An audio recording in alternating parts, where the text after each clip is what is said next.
Hello, everyone. This is Andre Whitley here, and we are going to do a quick training on getting a file completed from start to finish in Crosslinks. I am here on the work in progress page, and this is pretty much the actually I'm not on, this is the work in progress page. Excuse me. And this is pretty much where you'll come and you'll find everything that you need to actually run your office throughout the day. So let's go ahead and get started. So when you're in the work in progress screen, what you're going to do is click Add New. All right, and this box will pop up. Most of you guys know this, but for those that don't, this box will pop up, and you'll put a social security number here, and you'll just verify it. Okay, and you'll click OK. Once you click OK, it's immediately going to take you to the date of birth. Okay, and in this situation, let's go ahead and put in the date of birth. All right, and we'll have to put in a name here too. And while I'm doing this, I want to make sure that while you guys are navigating through this client data section, and that's what this first field here is, that really throughout the entire software, you want to use tab. Okay, the tab button. The tab button is your friend. It's going to take you to the next field that you actually that's required, instead of you having to try to figure it out and move it around with the mouse. All right, so we put the first and last name in. If there's a middle initial, you go ahead and put the middle initial.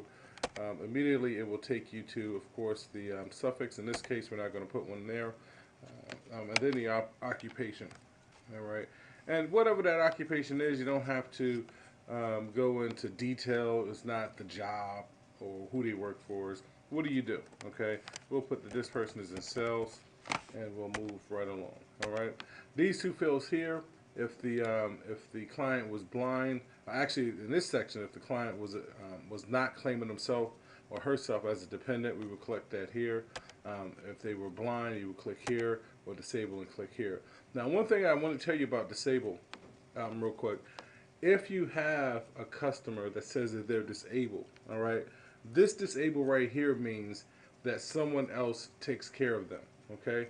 And that is important because we have some people that's on disability, might be out on disability or something like that, but that's not this disable, okay? Because if you click this disable, then when it comes to the EIC credit and things like that, you're not able to get because the system says, okay, this person is disabled, so someone had to take care of them throughout the year. So it automatically overrides the EIC credit. Okay, so if they're on disability or something like that, that's fine. But you don't click disable right here unless they're doing a joint return or something like that. And at that point you can do it because the other person would probably help them qualify for the EIC. All right.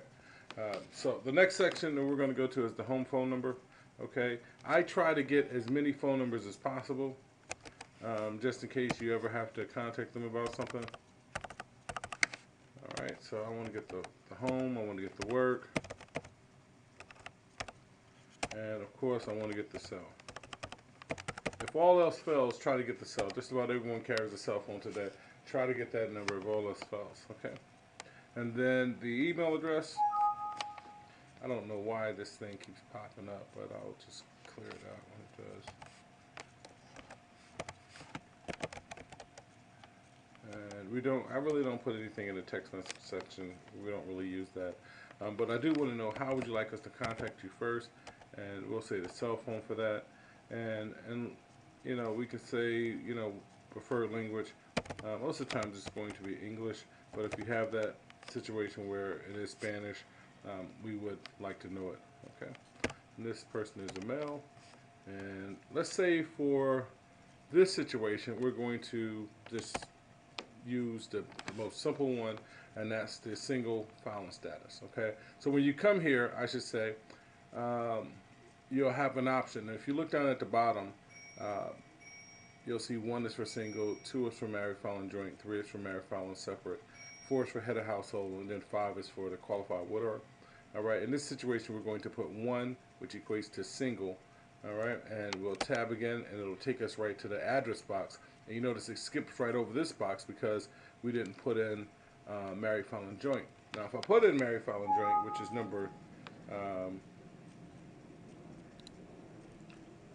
shucks, what is this? Okay, if I put in married filing joint, which is number 3, if you notice, it automatically takes us to the next section of the spouse information. But in this situation, we'll put, actually I put in 3, so I'll put in 2. Automatically takes us to the spouse information.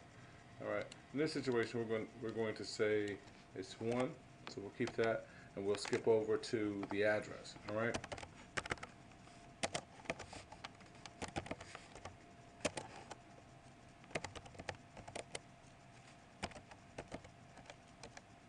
And when you come to the address, the unique thing about this, if you know the zip code, when it comes to the city, you can just put that in there, and it will automatically populate the city for you. Okay. Of course, if there's apartment number, you'll put that there. This next section is really for military. If there's no military, you can move right along. And again, if you guys have heard us train on this, we do not put any banking information in this section. All right. So let's move right on. All right. Client referral type. I would like to know how they heard about us. Okay. So in this case, we're doing radio advertising, and they'll say it's either K104 or 105.7. For this one, let's just say K104. All right. On this section, would you like to purchase a 1-year subscription to the Car Plus? You guys have the information out there on that. Well, actually, for this one, we're really not marketing this one at all. So we're going to say no. Okay. And it's going to tell us a little bit more about it, try to get us to buy into it, and we say no again. All right. Now, this next section that we come to is for the Affordable Care Act, also known as Obamacare. Okay, and we need to know what type of health coverage the client had. Okay, so I'm going to talk more on this in later trainings. So for this one, I'm going to just put that they had insurance throughout the year, okay? But just let me tell you what the choices are, okay? That they received health care coverage through employer for the entire year, okay? They received health care coverage from the government, such as Medicaid, Medicare, veteran benefits, etc. C is they purchased private health insurance, okay? And this is private health insurance not through the marketplace for the entire year. Okay. D is they purchased health insurance through the marketplace, and if that's the case, you're going to need a form 1095A. And then E is at least one family member, including the taxpayer, did not have health care coverage at any time during the year. All right, and that at any time during the year means they could have missed a month, they could have missed 2 months. Okay, so it is possible that you might have this and this, you know, and in reality it could just be this, but for the sake of arguments, we're just going to say it's A so that we can get through the training. Now, this person was single. Okay, in some situations you can be single with a dependent, but in this case we're going to say that the person does not have a dependent. Okay, so this is the client data information that we just filled out. This will almost mirror the client data sheet that we have them fill out when they come inside of the office. Okay, so once we get finished with this information, we'll come up here and we'll put add new. Okay, and what does add a new means? Add a new means that we're going to add a new form to this return. The first form that we're always going to add is the W-2 form. Okay, so we'll click that. Okay, and when it comes to the W-2, what we want you to do is just fill it in as it is here. Okay, box B, employer's identification number.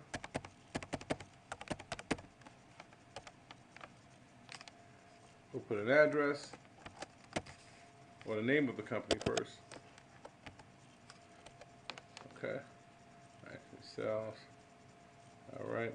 Now, once that's in, some places we will have some returns, or W-2s, I should say. You will have a control number. Some you won't. Um, don't really worry about it. If they have it, they have it. If they don't, they don't. Okay. Okay. As we tab through, if you notice the address came in through here. Um, if the address is not the same address on the W-2 form, don't really worry about it because it goes by the Social Security number and the employer's identification number. Okay. So let's go ahead and put in the wages for this customer. Okay. Now, if you notice, once I put the wages in, the Social Security wages and the Medicare wages came up also, and then the Social Security tax and the Medicare tax that was withheld. What you want to do is just make sure that that information is correct. All right, just don't assume that information is exactly correct. Okay. So next we'll put the federal tax withheld, and in this situation, let's just say it's 7,800. Okay. Now, this is what I want you to do also. You notice once I clicked here, and you have box 7, 8, 9, 10, 11, and 12.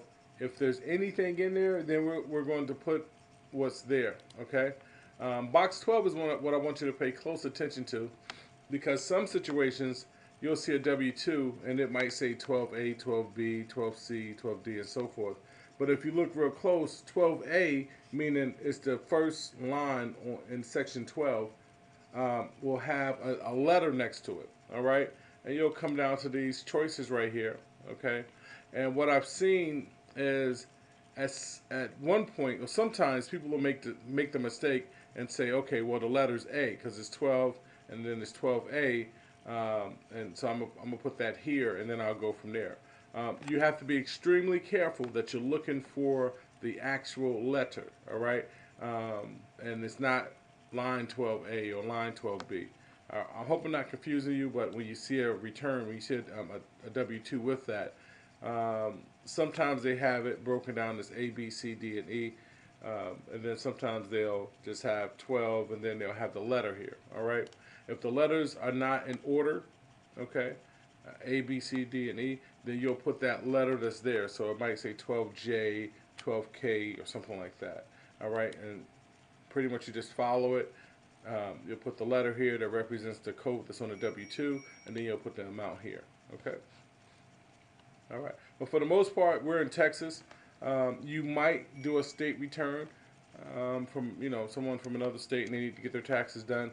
But for the most part, 90% of our returns are going to be will be people that live in Texas. So therefore, you don't have to worry about that, about filling in the state section down here. Okay.